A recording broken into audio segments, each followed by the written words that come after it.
Assalamualaikum warahmatullahi wabarakatuh.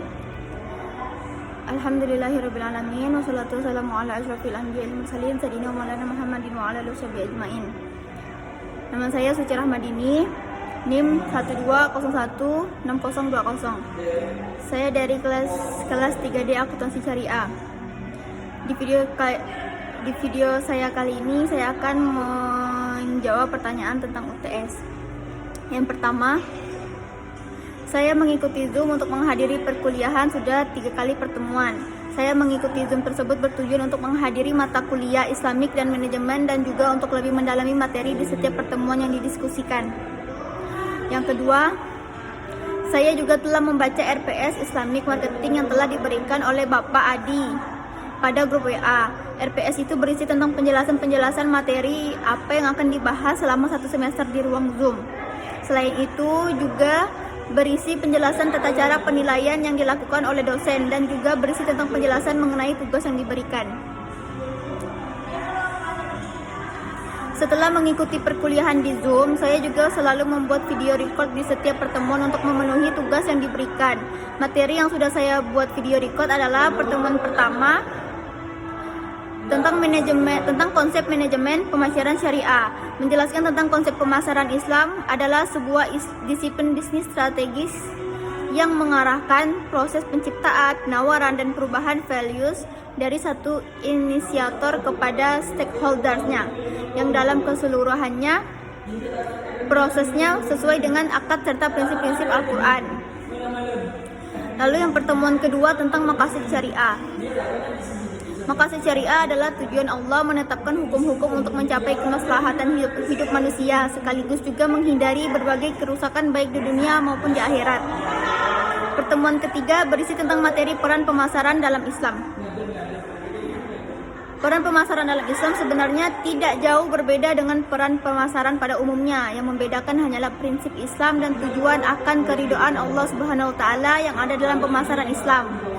Pentingnya pemasaran sebagai terjadinya jual beli bukan hanya dilihat dari fungsinya secara fisik, melainkan perlu memperhatikan aturan dan norma yang berlaku. Lalu pertemuan keempat, materi tentang pengembangan strategi dan rencana pemasaran dalam Islam.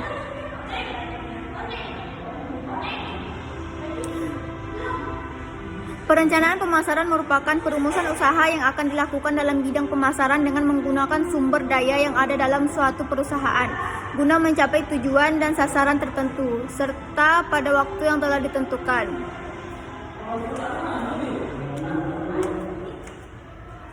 Pertemuan kelima, materi tentang tabayun dalam lingkungan bisnis Islam. Tabayun artinya mencari kejelasan tentang suatu masalah hingga jelas dan benar keadaannya. Secara istilah adalah meneliti dan menyeleksi berita, tidak tergesa-gesa dalam memutuskan masalah baik dalam hal hukum, kebijakan, dan sebagainya hingga jelas dan benar permasalahannya. Tabayun sangat penting untuk ditanamkan karena ketika menerima sebuah informasi harus mencari kebenarannya. Harus mencari kebenarannya terlebih dahulu agar tidak menimbulkan fitnah dan merugikan diri sendiri maupun orang lain.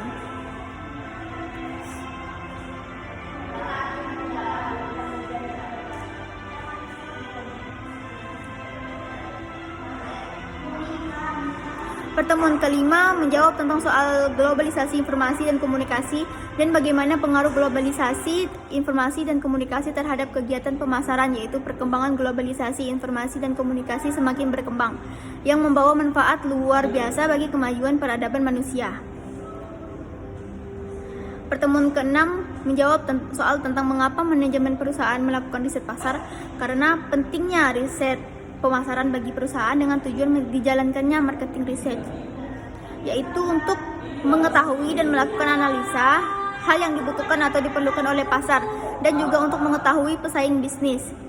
Dengan dilakukannya marketing research, maka akan bisa mengetahui produk atau jasa yang ditawarkan, di mana produk atau jasa itu diperlukan dan kualitas produk seperti apa yang dibutuhkan oleh konsumen.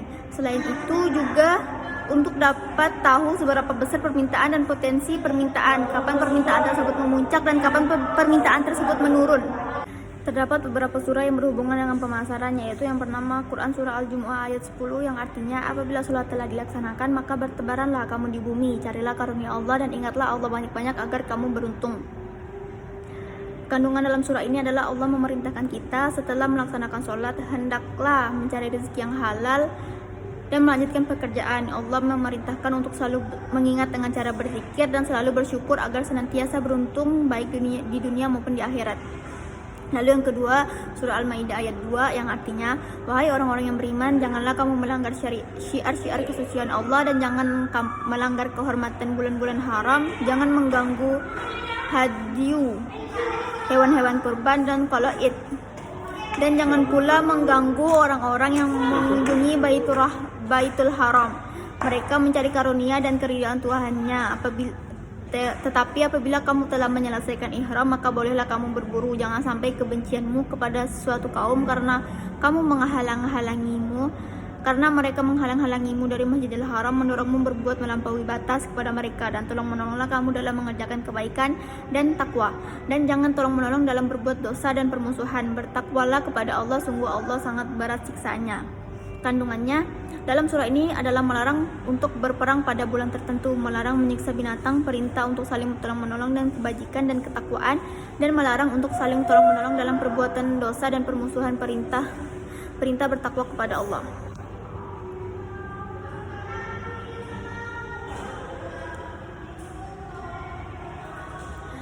Ada pernyataan yang mengatakan bahwa Islam sebagai jiwa dalam bisnis dan pemasaran. Saya setuju dengan pernyataan ini karena menurut saya dalam Islam juga sudah dijelaskan tentang berbisnis yang baik dan adil. Dalam berbisnis kita harus menerapkan prinsip-prinsip Islam yang terdapat di dalam Al-Quran dan Hadis. Agar bisnis tersebut terhindar dari kecurangan seperti terhindar dari riba, maka dari itu Islam sangat berperan penting dan bisnis maupun pemasaran.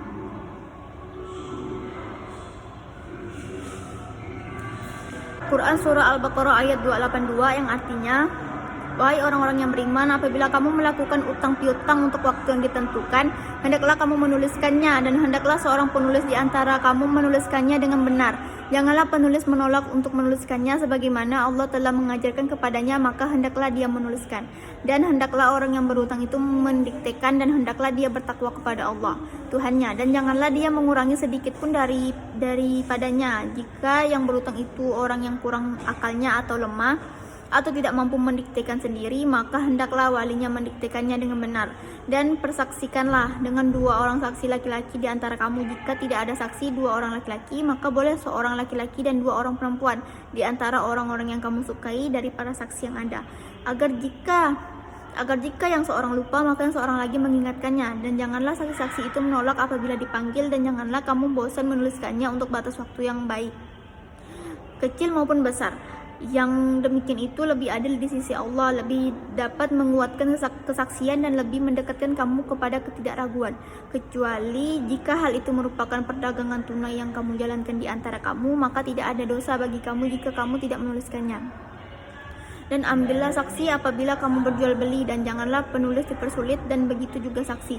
Jika kamu melakukan yang demikian, maka sungguh hal itu suatu kefasikan pada kamu, dan bertakwalah kepada Allah. Allah memberikan pengajaran kepadamu, dan Allah Maha mengetahui segala sesuatu.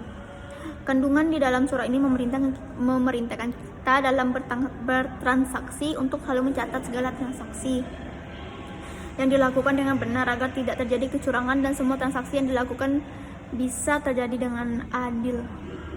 Lalu Quran surah Al-Hujurat ayat 2 yang artinya, wahai orang-orang yang beriman, jauhilah banyak dari prasangka. Sesungguhnya sebagian prasangka itu dosa, dan janganlah kamu mencari-cari kesalahan orang lain, dan janganlah ada di antara kamu yang menggunjing sebagian yang lain.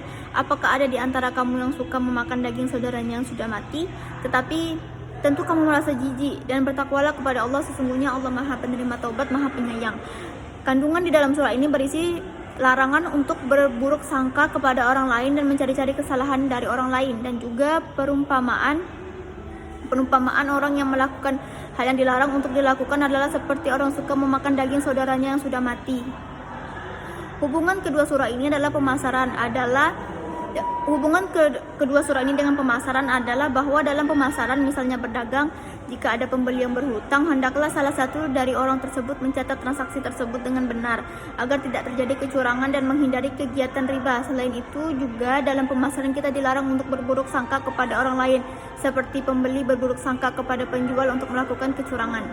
Maqasid syariah dalam perdagangan menurut Al-Ghazali dalam Saifullah 2007 menjelaskan bahwa tujuan syariah utamanya adalah meningkatkan kesejahteraan manusia yang terletak pada perlindungan agama, hidup, akal, keturunan, dan harta, serta apa saja yang memantapkan perlindungan kelima hal ini merupakan kemaslahatan umum dan dikehendaki termasuk pula dalam perdagangan. Sedangkan maqasid syariah dalam pemasaran adalah studi program pelaksanaan, prosedur, dan penanganan proses yang dibangun dengan maksud mewujudkan, membentuk, dan melindungi alterasi yang komersial dengan pasar target dengan implikasi untuk menyampaikan arah organisasi dengan memfokuskan kepada kadar syariah yang berlandaskan maslahah, keseimbangan, serta memprioritaskan adanya sikap kerelaan dan kasih sayang di antara penjual dan pembeli. Dalam maqasid syariah juga menjelaskan hal-hal yang dilarang oleh Allah dalam melakukan perdagangan, yaitu yang pertama riba. Riba merupakan mengambil hak orang lain dengan cara menambah nilai harga pada transaksi jual beli yang bertentangan dengan ajaran Islam. Yang kedua, talaki rukban.